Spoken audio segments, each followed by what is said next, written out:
What's going on, guys? Welcome to episode 24 of the Gameroom Boys podcast, or the Gamecast for short. Um, I know it's been a couple of weeks since we've last uploaded stuff. Things have been just chaotic. We are temporarily down a member, until further notice. And then one of our other castmates is out looking for a new house for him and his significant other. So lots of stuff moving forward for everyone and just been chaotic. And Yeah, some new stuff going in. So yeah, possible schedule changes and all kinds of chaotic stuff. So yeah. So this is episode 24. This one will probably end up just being quick. Not really much to go off of. We don't really have a main topic, so we're just gonna go over some newsy stuff. But anyways, we're gonna get right into it. So you guys know who I am. I am the Fat Man here at the Fat Man Gaming. Over to my side is Z. What's up, guys? Yeah, so we've pretty much just been off. I've uploaded a couple of things here and there, but we've pretty much just been kind of trying to figure out. Oh, that's a sick mic. Yeah, it's the one I was using before Blue came and started living. Oh, nice. So it's down to just me and Z again. So Z, being that it's the original two, how you feeling? Honestly, uh, our third member, Celine, while he has an excuse, it kind of feels good to be going back to two real quick. Uh, Yeah, Blue will most likely be back, folks. Don't worry about that. It's just he moved back to Illinois for due to some family issues going on there. His stuff is still here with me, and it will be shipped back to him when he is ready to have them shipped back. yeah. Yeah, so it's just the original two founding members of this channel going forward for a little bit. Celine will probably be back as soon as stuff tapers off for him. I know house hunting can be insane. Been there and done that. So anyways, what have you been playing lately? Uh, some Dead Island, Riptide, Oh, some nice, Dying Light, and mainly been playing Siege with the boys. nice. Yeah, I saw that they were streaming the other night. That was pretty cool. Let's see. I oh man, I haven't really been playing anything. I'm still using the demo copy. Oh, inside. I've been playing with the demo sent to me from Amber Nick, so I've been messing around with the Amber Nick thing still. Um, that little machine's pretty freaking cool though. It's got so many games on it. It's missing a couple of games you would expect to be on it. Um, but yeah, I just been messing around with that, and I've been trying to hop on to Helldivers, but we'll save that for later. Been trying to play a bunch of other stuff, but scheduling has been crazy due to life. But yeah. Um, so without further ado, let's just get right into it. So we got probably a handful of new stuff that we're going to talk about.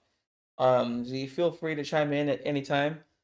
Um, and then we'll end it off with a pretty significant story going forward. Something that's got me excited. I know it's got Z excited. So let's just jump right into it. So this comes from um, Emma Flint. I forget which site this is from, but anyways, the Red Ring of Death that had struck fear into Xbox 360 owners has finally been figured out. And I thought they had figured it out before, but I guess they finally put the stamp on it. They know what it is. So it turns out the Ring of Death, or the Red Ring, was caused by the Xbox superheating and then supercooling, freaking the console out and doing all kinds of things to the chipset and basically causing havoc. Um, I remember calling into Microsoft when our my me and my brother's Xbox got Red Ring, and we got the typical answer that they were giving everybody, which was wrap it in a towel, turn it on, and let it kind of melt down itself. Didn't work. Um, so we ended up getting a new Xbox, and then it happened again slightly late. But yeah, I don't know. Z, did you ever experience the Red Ring? Did you ever have an Xbox? Yeah, we had the me and Ricky had my brother had an Xbox 360 Elite. We had the Elite version. So we never really experienced the Red Ring of Death per se, but we did experience sorry. We did experience some issues with the Xbox in total. Uh I believe our disc tray actually on the sucker broke on it, so that's why we couldn't play it anymore, and that's why my brother ended up getting an Xbox One when it came out. Yeah, the dish tray was another one of those things that came out. There was like a clip or one of the motors in it would like break off, and you know when it would happen because the tray would make a weird, nasty, grinding, rattly sound. And yeah, I don't know. I loved the Xbox 360, but it had so many issues um, that plagued it. The red ring being the worst one, but they did end up fixing it with the Xbox 360 Elite, which was the superior console at the time. Um, yeah. All right.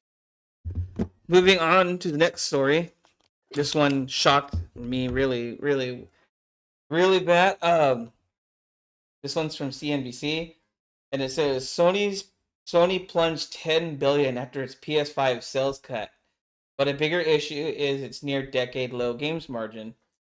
Um, so yeah, Sony announced it. They announced this the other day. Well, they had said in a news thing that the PS5 is nearing the end of its life cycle. Pretty much, it's hit its peak. Pretty much. Um, Shocking PS5 owners because it's like if you've hit your peak and you're starting to decline in sales, then why even launch a PS5 Pro, which is now rumored to release this? Well, I think it was always going to release this holiday. But new leaks had come out about that, and it's pretty much, I think, from the latest rumor I've heard is that it's now in production, gearing up for a November release date, possibly October. But yeah, it says the key points of the story are around $10 billion of value wiped off Sony stock this week after it cut its sales forecast for its flagship PlayStation 5 console for the fiscal year. But an analyst who already thought Sony's PS5 target was too lofty told CNBC a bigger issue for the Japanese tech giant is the company's declining margin in its key gaming business.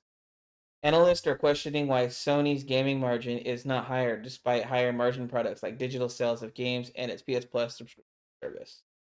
Um, so yeah, that makes a good point. Like your PS Plus subscription numbers are super high, and your digital game sales are really high, and it's like, man, what is going on with Sony over here? Um, and then to merge another story into this one, I don't know if you saw the Xbox podcast fiasco that happened, Z. Uh-huh. There was a bunch of rumors saying that this was it for Xbox. They were done. They were going to throw in the white flag. They were going to surrender to Sony, and we were going to get PlayStation game or we were going to get Xbox games on PlayStation. Well, that happened, and it's partially true. Microsoft has said that their exclusives will stay their exclusive. Everything is going to be Game Pass. All their games are going to Game Pass day one, which is awesome. Um, they did announce that a few Target games were going to be heading to PlayStation, which blew everybody's mind because the rumor is that it's Hi-Fi Rush, Pentiment, and a couple of other live service games. So that was kind of it. But after that briefing, Sony came out. Sony's president or interim president, I don't know if he's actual president now, Hiroki Totoki had said then that he wants to take PlayStation games multi-platform and that they should be doing that already, which blew everybody's mind because now it's like, well, are they in an area where PlayStation can be like, hey, we'll trade you so and so for Halo? I mean, that would be pretty awesome. But then with things like that going on, it really doesn't help when you're losing $10 billion in revenue because you're cutting the PS5 short, um, which is really insane. I don't know where the PlayStation sales are at currently. I don't know if you could look that up real quick. Z. Uh, yeah, I can look that up. Let me pull that up on my Yeah, laptop. but man, this whole, I don't know. To me, this whole PlayStation 5 era, it just seems like it's just been one dumpster fire after another. And I don't mean that disrespectfully because I do love the PS5.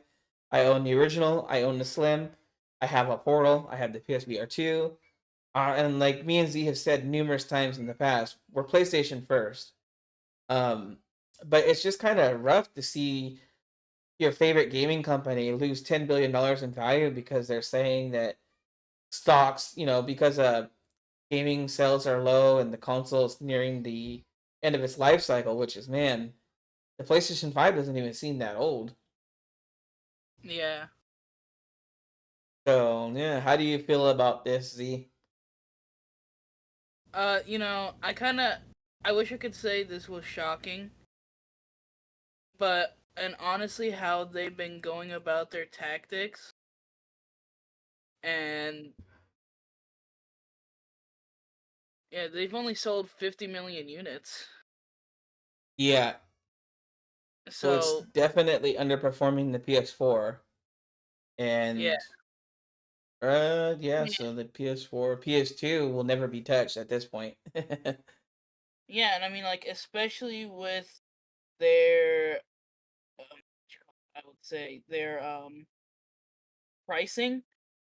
hmm Like, you compare the prices between both the PS4, PS4 Pro, and then a PS5, just the disc version, and you see a big difference in pricing. And I get people say inflation is causing all of this, Yeah. but when you really get down to it, when you get down to it, sorry, text message.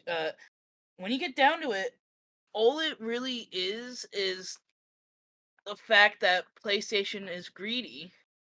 They have been underperforming since the PS4 Pro launched. And this is where you're getting into, you're right for the most part. And I think it's because when you're the biggest dog in the yard and there's no competition at all whatsoever, because Nintendo's not a direct competitor yet, but it used to come down back in the early days. It was always Nintendo, PlayStation, which one was going to be on top. And then Xbox came and Yeah, started running the yard for a little while, and then now is put back in its place in third place, and this leads you with Sony being number one, and there's no competition for PlayStation, so they literally can slack off all they want and do all these things that they've been doing because there's no one to contest them. yeah, and you know that's where I'm getting off at Yeah. is the fact that okay, so to put it in a better comparison, let's look at it from a point of view of say wrestling. So you got PlayStation being Roman Reigns, Mm. unbeatable, hasn't been stopped yet. You look at Xbox as The Rock, the original, the OG, one of the OGs, one of the top dollars. hmm And you look at Nintendo as the underdog, as like a Sami Zayn, as like a Seth Rollins, as like a the Cody one Rhodes, you the one you're always rooting for. the one you're wanting to root for, hmm the one that you want to finish it, but the one that can never really pull it off hmm until it comes down to it, until the top ones make a mistake. Actually, a pretty good analogy. It really, I mean, Yeah, like, that's awesome. I it didn't even think really about it like works. that. Yeah. Um. But Yeah. yeah, that's how I see it. It's just you got those two as the bloodline, and you got Nintendo as the underdog Right. of the fight. Yeah. But then people forget the saying goes, it's not the fight of the dog, it's the size of the fight in the dog, Right. or however And that saying and goes. that makes perfect sense because no matter what Nintendo does, they're always right there. They're always on top. Um. They're always pulling out Well. banger. I mean, like Good. they're So Um, the Wii U was a somewhat flop. It wasn't a full flop, but it was somewhat of a flop. yeah, It did not sell as they wanted to. it was just ahead of its time, and it limited itself to what it was. If the Wii U had come out with the capabilities of the Switch, it would have been a different ballgame. Um, but the limitations of having to be really close to the console, and because I had tried it as far as I could get at one point, and I think it pretty much died out in my bedroom, which wasn't that far from the living room. But yeah, no, that's a good analogy though. I mean, like I said, And when you're the biggest dog in the yard and there's no one to bite back, you're gonna do dumb things. So yeah, it, and like to further point my view on that, Nintendo has always been on a handheld console. right, You look like it started off as household consoles, but then they really took off when they got into handheld, into portable gaming. right, and Sony and Xbox. So I don't even remember if Xbox even copied them on that. I know Sony did with the PlayStation Portable with their mhm, own PSP and PS Vita. I don't recall if Xbox ever had their own handheld one. no, but But yes, that's another story for a little bit. Um, but yeah, no, I get what you're saying. That's awesome. But yeah, it again, we need Sony, Microsoft. You guys need to step up your game and come punch PlayStation in the mouth because they need it. A healthy Xbox is good for both Nintendo and PlayStation. A healthy Nintendo is definitely good for the other two. So we need you two guys to come in and step up because Sony needs to get knocked down a notch so that they can bring us the greatness that they are. Um, moving on. This is from Engadget and it is from Chris Holt and it says PSP game one step closer to a true Sony handheld gaming device. Now I almost shat a baby when I read this because I knew it was only a matter of time. And that reads like this: the PlayStation Portal has turned out to be a bit of a surprise hit for Sony. For Sony, the portable peripheral is often out of stock and hard to come by. Very true. Even though it does have one, even though it just does one thing: stream games from your own PlayStation 5. The device does not run games locally unless you find a way to modify it to do so. Two Google engineers claim to have done just this by getting PPSSPP, a PlayStation Portable emulator, to work natively on the portal. A photo shows Grand Theft Auto Liberty City Stories running on the system. Andy Nguyen, one of the engineers, says that no hardware modifications were required to make the emulator run, and that the project took more than a month of hard work to see through. And then it shows a picture of Andy Nguyen with on his tweet, and it says, "After more than a month of hard work, PSSPP is running natively on the PlayStation Portal. Yes, we hacked it with help from XYZ and at Zeta 2." And it shows a picture of Grand Theft Auto Liberty City running on the gorgeous PlayStation Portal. Now that's awesome because I remember when the PlayStation Portal was coming out, we had made our wishes that we wished that it did more, and apparently it looks like there's a way to get PSP running on the Portal. Now the catch: this thing only has I think 60 or 64 gigabytes of internal memory, so you're not gonna get much on there. PSP profiles or game files can get shrunk down pretty good, but you're still going to be limited. I wouldn't say no more than maybe 20, 30, maybe even 40 games at the most. But this is a big step in the right direction, I think, for the hacking community because now, if we can figure out how to do this, it's only a matter of time before my PlayStation Portal's running PSP games. So, yeah. Z, I know you don't have a portal, but if you were to have one, does this excite you for the possibility of somebody being able to hack this and put some games on there for you? Uh, yeah, it really does. It does show me a little But excitement. before you finish, does this get you excited for the potential of a newer PlayStation handheld down the line? I've said this once and I've said it before. Nintendo had something going for them when they released handheld consoles. It really thrived up their market. It's what made them, be the talk of the town. Because Sony and Microsoft hadn't had those.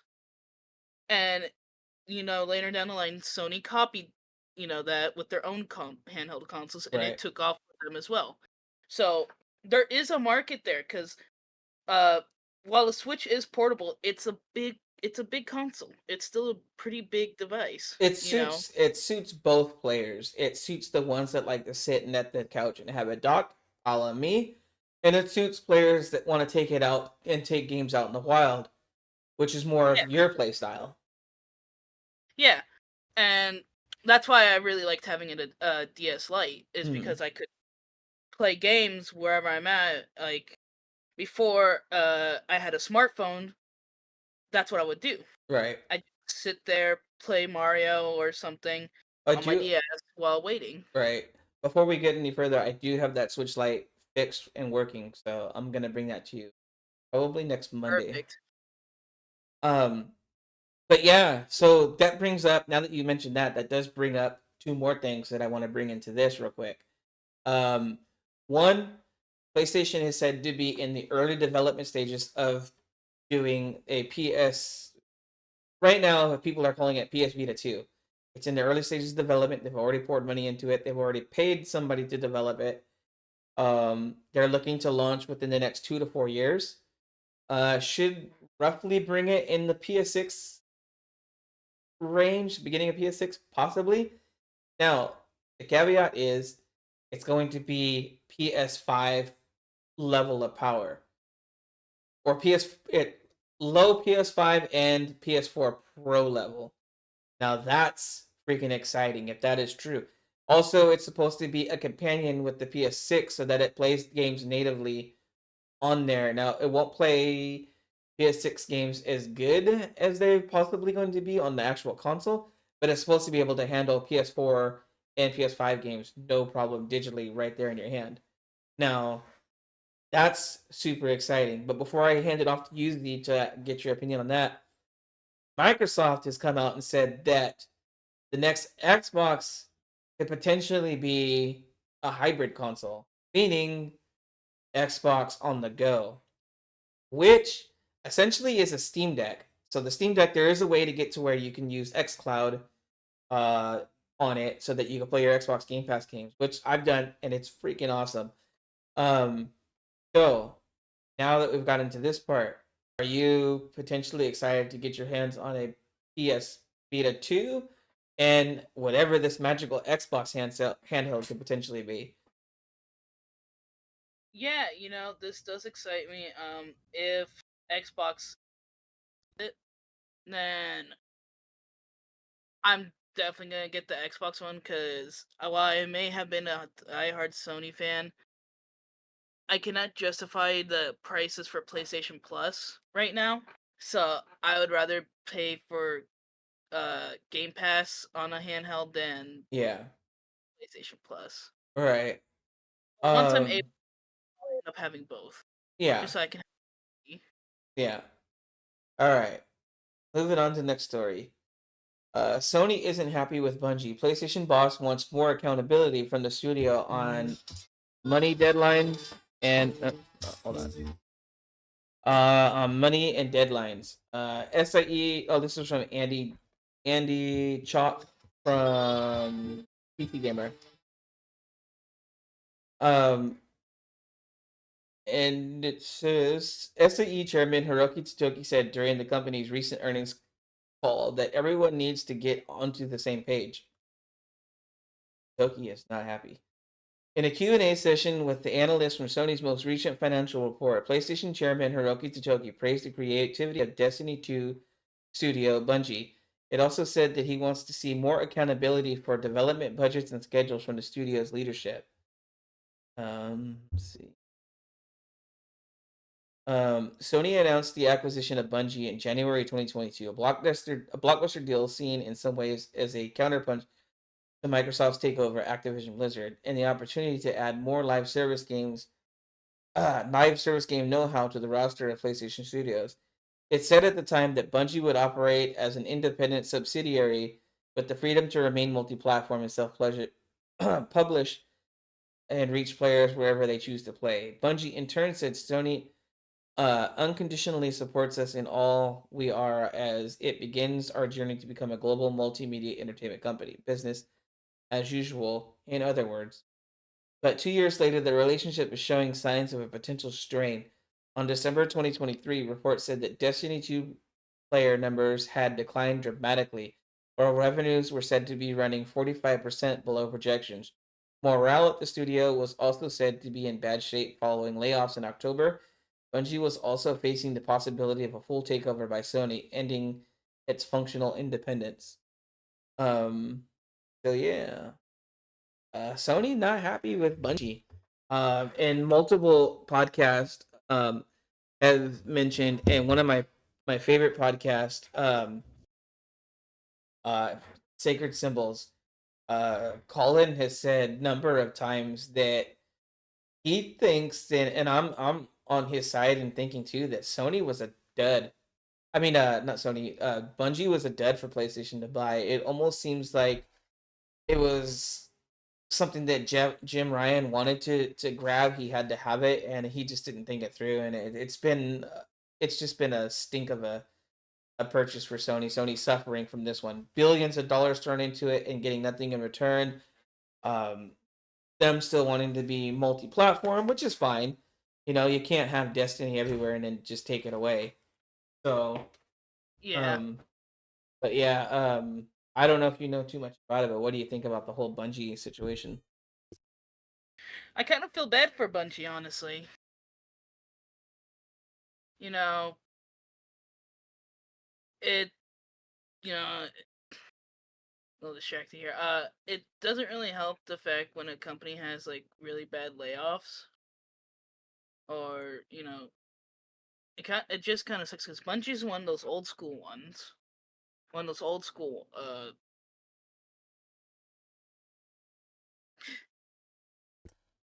Yeah, yeah. But yeah, I don't know. I'm on the side of everybody else saying that Bungie's just been a dud. Um, I mean, I don't know. Bungie, I feel like Bungie's glory days were Destiny 1, and Halo 3 being the last one that they did. Or no, that's not true. They did maybe ODST and Reach, I think were the last Bungie games. I'm not sure. But Yeah, definitely Destiny 1, which was my favorite Destiny because I'm not a big fan of 2, especially with all the microtransaction and all these new currency things that they got. It's just too much, and that's why I quit playing. Um, yeah, but but Destiny 1 was definitely the heyday of Bungie, and I think we're seeing Bungie at the end of its life cycle, and I wouldn't be surprised that it later on down the line, a few years from now, Sony just closes it or tries to sell it off. Because at this point, they'd be better off selling it than they would be keeping them around. And honestly, they might even take a loss if they sold it because I don't think they're going to get what they got into it. So, but if I'm Sony, I'm cutting ties with Bungie, um, unless yeah, Destiny 3 comes out and it's a banger. yeah. Honestly, though, Um, I kind of feel the same on that. yeah, long live the loot cave. This next story is Morgan Park. This is PC Gamer also. It says Helldivers 2 patch though tunes those civilian extract missions that were murdering everyone as Arrowhead continues to manage login queues. So, for those of you that don't know, um, Arrowhead released the game on PlayStation 2 or PlayStation 5 called Helldivers 2. Helldivers 2 is a phenomenal game. This game is absolutely fun when you can get in. The game since launch has been plagued by issues of not being able to log in, some queues being in the login queue because the servers just aren't can't handle everything that's going on. Arrowhead has said that they're working to get more servers. They're working to expand servers. Um, when you're in, the game is great. A little bug here and there every now and then, considering the game's about bugs. But game is phenomenal. It is an absolute blast. The whole friendly fire thing can get pretty insane pretty quick. But the game is actually so good. But yeah, the game's just been plagued by logging queues. I know last night I tried to play and I was literally in a queue for an hour and a half before the game finally crashed. And um, but definitely a game I wish you could try, Z, because I think you'd have a blast. But yeah, I just wanted to throw that in there. Helldivers 2 is great. I will be reviewing it pretty soon, guys. I know I'm late to the party, but I like to actually review the game and not rush it like other outlets. Um, and then the final news thing before we get into the main topic is Game Pass games coming soon. Let me see here. I got the list right here. Let's see. February Game Pass editions. Let's see. It says. All right. This is from Eddie Mukuch. I'm sorry, I probably butchered your name. This is from GameSpot. Microsoft has announced the next set of additions to Xbox Game Pass library, and it includes 2 games that are out right now. Available today, the action RPG Tales of Arise. I'm going to try that. The narrative adventure Return to Grace, both of which are available across PC, console, and cloud. Then on February 2nd, 22, the Game Pass adds Bluey, a video game. That'll be interesting. On February 27th, Game Pass adds the humorous Killer Shark game, Maneater, on console, cloud, PC. Maneater is freaking awesome, guys. I think you should all go try that. Then Madden 24 adds cloud support that day. Let's see. February 28th sees the launch of Indivisible action roleplay game from Lab Zero Games, a studio that laid off its entire staff in 2020. The game is actually making a return to Game Pass, which was initially removed from the catalog in January 2021. 2024 is a leap year, which means there is a February 29th, and Microsoft is adding a sandbox game, Space Engineers, across all platforms. Basically console, cloud, PC. Um, Warhammer 40K, March 5th, and then well, here they all right here. Tales of Arise, February 20th. Return to Grace, February 20th. 22nd, Bluey, the video game. The 27th, Maneater, Madden 24. 28th, Indivisible. 29th, Space Engineers, and then March 5th, Warhammer 40K Bolt Gun. So there you go. It's just some extra extra games going to Game Pass. Um, Games that are being removed from Game Pass starting February 29th are Madden 22, Soul Hackers, and that's pretty much it. Um, so yeah, that was it. Moving on to the main topic. Now this got me excited. I know it's got me excited. So rumor came out today, pretty substantial leak, and it was validated. I remember I saw. I don't have it pulled up, but I know I seen it some reliable sources. Call of Duty Black Ops Gulf War is said to be, which is also the next Call of Duty, and it's being headed by Raven Studios. So some freaking good studio is doing the next Call of Duty, and it being based in the Gulf Wars got me excited. Um, Says Call of Duty Black Ops Gulf War is said to have an open world style campaign based in the style of Far Cry. Now that's got me excited. Also said to have linear missions within the open world, which is good because you got to have your linear missions in Call of Duty, and I think Far Cry has them too. Um, no word yet on multiplayer, and yeah.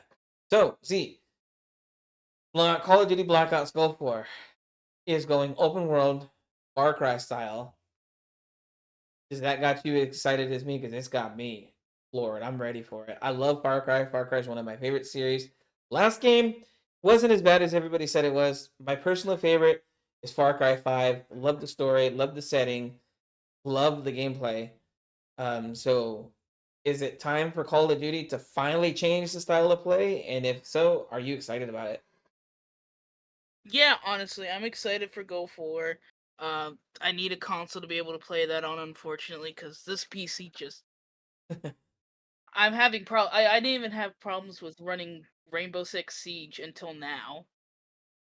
Like that was one of the few FPS games I could play other than Black Ops 3 where I wouldn't crash or glitch. Right. And now Rainbow Six is among those that are doing that. Oh, man. Yeah, we might need to defrag. That's what I did. I have Razor Cortex, so I defrag with that, and it Nice. did help a little. I'm still getting visual glitches though, where everything's just stretching beyond belief. Yeah. But so yeah, I just need a console to be able to enjoy the next Call of Duty. I'm gonna Yeah. have to remain a console player in terms of that until I get a better. What's really holding me back is the motherboard and the processor. Yeah. Those are the only two things I would need. Yeah. But yeah, Call of Duty Gulf War has got me excited. I love that it's set in the Gulf War because the Gulf War is, and it's weird because now we're getting into like more of a modern area of Call of Duty. Like Modern Warfare is modern style, but Gulf War is actually a real war. So it's nice to see Call of Duty getting back into the actual real life conflicts, not the Hollywood style conflicts like in Modern Warfare.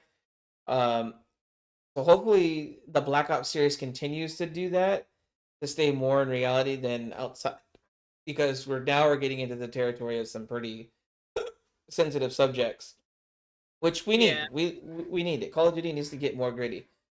Um, but yeah, I'm excited for it. I can't wait. And Raven being behind the development team and Raven, yeah, they're the Call of Duty team for me besides Infinity Ward.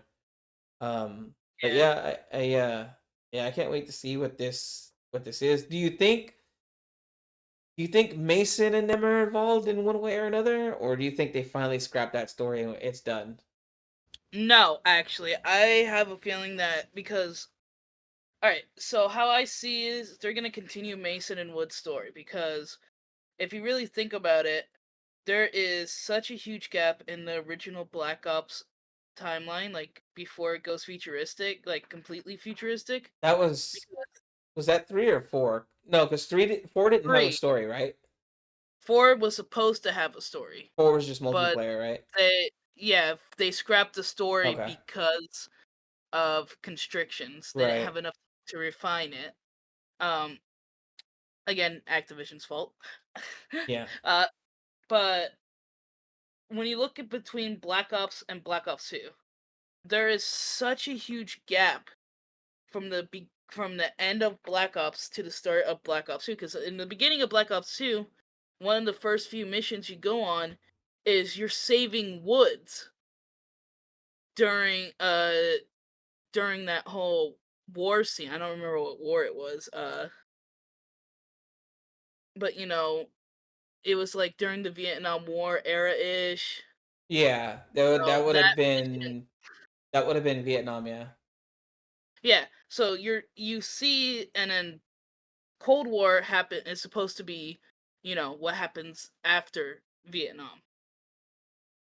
Yeah, Uh, yeah, that's right. I forgot there was a Cold War. so yeah, so Cold War happened right after the Vietnam stuff. So we get to see what happens and so how the order of those games are supposed to be, like the uh canonicity of them is supposed to go Black Ops 2 in terms of the past, then Cold War, and now Gulf War.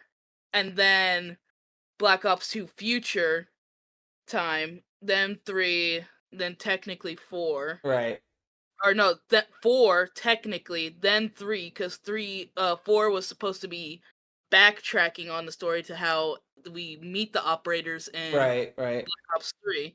So then it goes 4, 3, and then whatever that they kept going future. And don't forget, Call of Duty had one of the or Call it Black Ops 3 had one of the best actors in the series with Michael Rooker as your friend in Black Ops 3. His character Yeah. in that game was phenomenal. God, I loved his character. Now, the only thing I see them changing is reintroducing Raul Menendez, sadly, due to the fact that his voice actor has passed away, Yeah, unfortunately. that's true. So I think that really threw a wrench in their plans because, like I said, like the rumor going around is, the next few Call of Duties are supposed to be how like Modern Warfare 2 and 3 were. Modern Warfare 3 is just expanded the $70 DLC Yeah, and to Modern Warfare 2, so the next few games were supposed to be like that was an expanded DLC. yeah. Um A point and five, as Gulf it were. yeah, so Gulf War's expanded DLC is rumored to be a Black Ops 2 remastered, which would make sense cuz now they're trying to reinvigorate the story of Black Ops 2 and make it fit with Cold War and Gulf War Right, to make the timeline linear. right. So with the Black Ops 2 remastered, I think they're gonna keep Raul Menendez's scenes in there, but maybe I don't know if they had recorded anything, if this even is their plan. Again, it's just a rumor, but if they already had stuff pre-recorded of him, maybe they could make it work. Otherwise, they're either gonna have to like redo a whole Black Ops 2 They'd have to and just recast. Yeah. like retcon Black Ops 2 as a whole and redo it as a whole game separately Hmm. and just call it something else, Yeah. or they just remaster the game itself like they did with the original Modern Warfare and just say, "Here, it's just been updated to HD graphics. Have fun." Yeah. Yeah. That's the only two options they really have now. It's either they retcon it or just go to Modern Warfare remastered route. Right. Um. Yeah. I mean, they could do that too, because Modern Warfare 2 remastered was actually pretty good.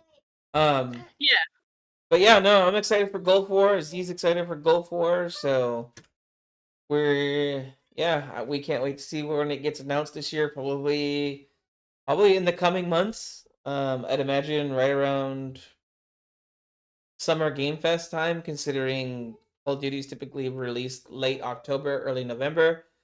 Um, so yeah, color us excited. Well, so we're running at 42 minutes, so let's go ahead and end it here, Z. It's good to be back in the chair with you. Um, Things have been a little chaotic, audience, so yeah, bear with us. We're working it out. But me and it's Z good to going be in a forward. new chair. Yeah. So don't forget, Z's got his WWE roundup coming up. He's got 2 weeks worth of wrestling news to throw your way. So please do like, subscribe, and make sure you guys leave comments and so Z's doing a good job. We have so many awesome um subscribers and viewers that are just enthused heavily with Z's show. Leave a shout out to the whole crew. Send some love and wishes Z's or Blues way. Hopefully he comes back soon. Um, Jalen will be back after he finds himself a new hut. And yeah, so that'll do it for us this time, guys. As you know, I am the Fat Man here at the Fat Man Gaming. And over to my side is my original partner in crime, Z. And we'll catch you guys on the next one. And yeah, have yourselves a good old time. Merry Christmas.